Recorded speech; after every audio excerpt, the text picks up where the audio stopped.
Assalamualaikum warahmatullahi wabarakatuh. Selamat siang, salam dan bahagia. Halo teman-teman, perkenalkan nama saya Susidian Martasari dari kelas Manajemen 5A6 dengan NIM 2020008312 dari Universitas Sarjana Wiyata Tapak-Siswa. Nah, di sini saya akan menjelaskan salah satu kasus disruptif manajemen yang terjadi di Indonesia. Nah, untuk mempersingkat waktu, langsung saja kita masuk ke materi. So, disimak dengan baik-baik ya teman-teman. So, let's check it out. Everything seems to be connected these days. Just think, 10 years ago, smartphones didn't exist, and while a select few had GPS, most of us had to use paper maps when taking a trip. Every day, the number of internet users increase, and everyone is more connected. Did you know that you can even connect to a doctor using technology? Telemedicine is a tool that allows patients to connect to physicians securely through the internet. Many different communities can benefit from the use of telemedicine, especially people living in medically underserved areas. Telemedicine provides accessibility to primary care and specialty doctors that may have been out of reach before. For example, meet Jackie, a young girl who lives in a rural area without a pediatrician. Through telemedicine in the school nurse's office, Jackie receives primary care and specialty care without leaving the school. Many people think the cost of telemedicine might not allow them to take part in programs like the one Jackie can at her school. In actuality, Medicaid and private insurance companies pay for telemedicine services the same as if Jackie went to the doctor in person. Her parents would have the same out-of-pocket copay expenses, but don't have to leave work, so it saves them time and money.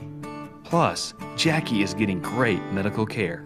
Telemedicine can be adapted to fit almost all medical specialties. Primary care, mental and behavioral health care, cardiology, neurology, and a multitude of other specialists are provided via telemedicine. Schools, doctors' offices, urgent care facilities, hospitals, public health departments, and skilled nursing facilities are all starting to offer it. If you are interested in learning more about how to receive healthcare services via telemedicine, ask your doctor if there are options in your area.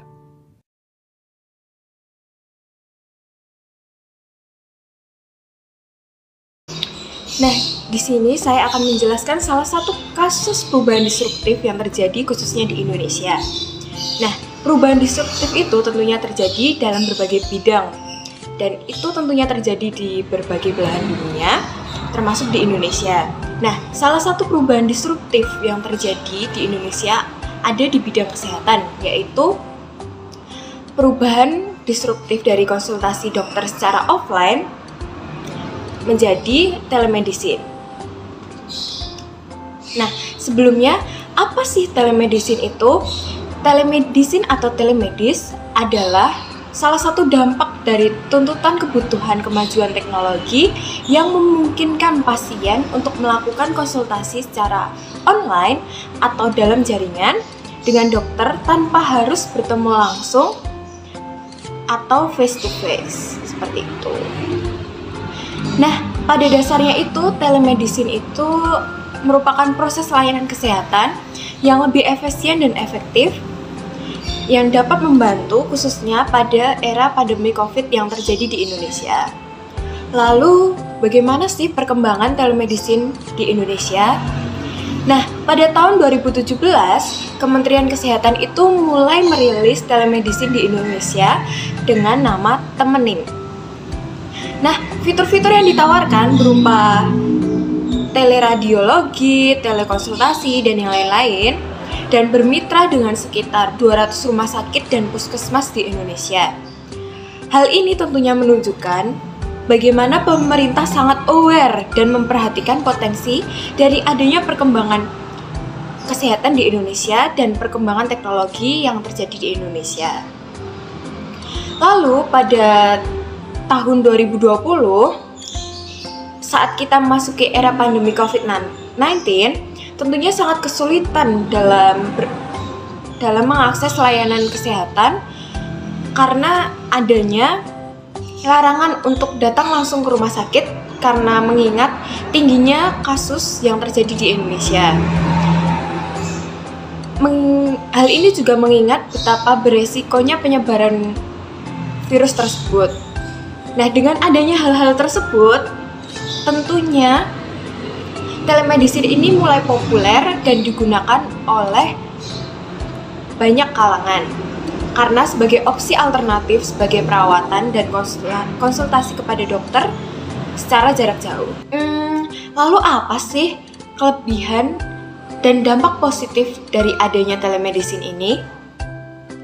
Nah, yang pertama, telemedicine ini memberikan kemudahan dalam memperoleh penanganan medis karena dapat dilakukan secara online walaupun jarak antara dokter dan pasien ini cukup jauh. Lalu yang kedua, kemudahan untuk memperoleh resep anjuran dari dokter tanpa harus pergi ke rumah sakit. Jadi kita bisa langsung mengkonsultasikan keluhan yang terjadi pada tubuh kita melalui mungkin video call atau bisa Zoom dan Jimit dengan dokter. Lalu dokter tersebut akan memberikan anjuran-anjuran resep untuk pasiennya, seperti itu. Lalu yang ketiga, pasien medis akan lebih mudah berkonsultasi dengan dokter dimanapun dan kapanpun. Tentunya mereka dapat berkonsultasi dimanapun seperti di mobil atau di rumah atau di tempat-tempat yang lainnya, akan mempermudah konsultasi. Jadi pada dasarnya kita itu tidak perlu datang langsung ke fasilitas kesehatan yang ada, seperti itu. Lalu yang keempat, efektif dan efisien dalam mengurangi penyebaran virus jika sedang mengalami era darurat seperti pandemi COVID-19. Seperti yang sudah dijelaskan sebelumnya, bahwa dengan adanya telemedicine ini tentunya akan mempermudah atau membantu dalam mengurangi penyebaran virus-virus yang dapat menjangkit manusia karena konsultasi dilakukan secara daring, bukan luring, seperti itu. Lalu yang kelima, dampak positifnya itu tentunya nanti akan menuntut perkembangan teknologi digitalisasi di Indonesia yang tentunya akan membantu Indonesia dalam menghadapi era baru, yaitu era 5.0. Lalu dari kelebihan-kelebihan itu apakah ada kekurangannya sih? Oh, tentu ada. Dalam telemedicine ini tentunya ada kekurangan dan dampak-dampak negatif dari telemedicine.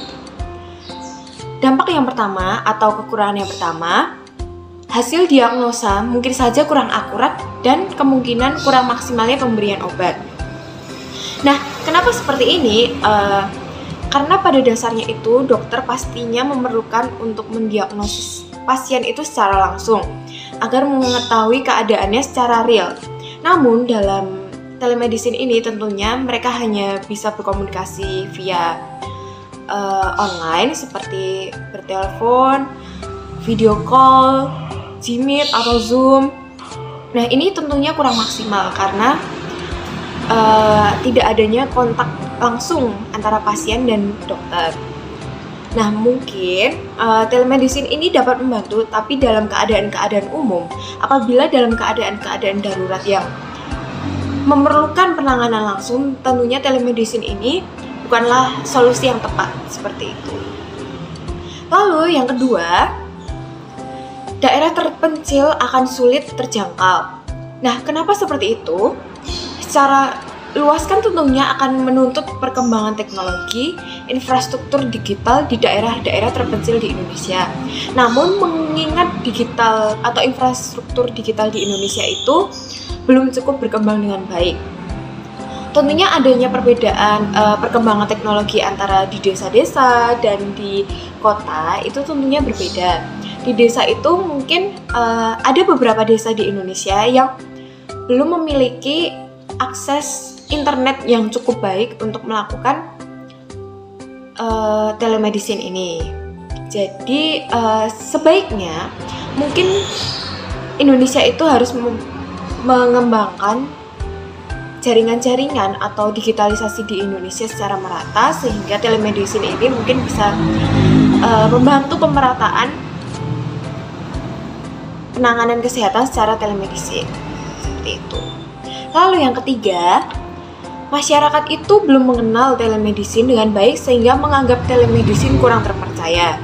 Nah, balik lagi, mindset orang Indonesia itu sejak awal bahwa konsultasi dengan dokter itu tentunya harus offline. Mengapa demikian? Tentunya akan lebih puas apabila pasien itu langsung menemui dokter secara langsung, datang ke rumah sakit dan berkonsultasi, berbicara secara langsung. Nah, sedangkan telemedicine ini kan tidak. Telemedicine ini justru kita hanya berkomunikasi secara online. Nah, tentunya ini akan merasa kurang puas. Sebagai contoh misalnya kayak, dengan telemedicine ini kok dikasih obatnya kayak gini ya gitu. Apa aku tadi penjelasannya kurang jelas ya tentang apa yang aku rasakan gitu. Jadi dikasihnya cuma obat-obatan yang dasar-dasar kayak gitu. Jadi masyarakat itu belum cukup percaya dengan adanya telemedicine di Indonesia. Nah, berikut adalah contoh-contoh rumah sakit besar yang ada di Yogyakarta yang menerapkan telemedicine. Nah, salah satunya ada RS Pantirapi. Dia menyediakan telemedicine dan ini membantu dalam konsultasi dengan dokter secara online, terutama pada masa pandemi. Nah, dalam website atau Instagram RS Pantirapi, mereka menjelaskan pula alur telemedicine yang harus dilakukan oleh calon pasien yang melakukan telemedicine.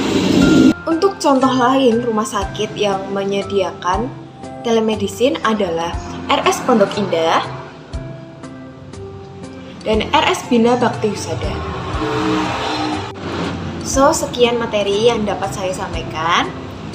Semoga bermanfaat untuk teman-teman sekalian dan terima kasih untuk teman-teman yang sudah menyimak materi ini dari awal hingga akhir.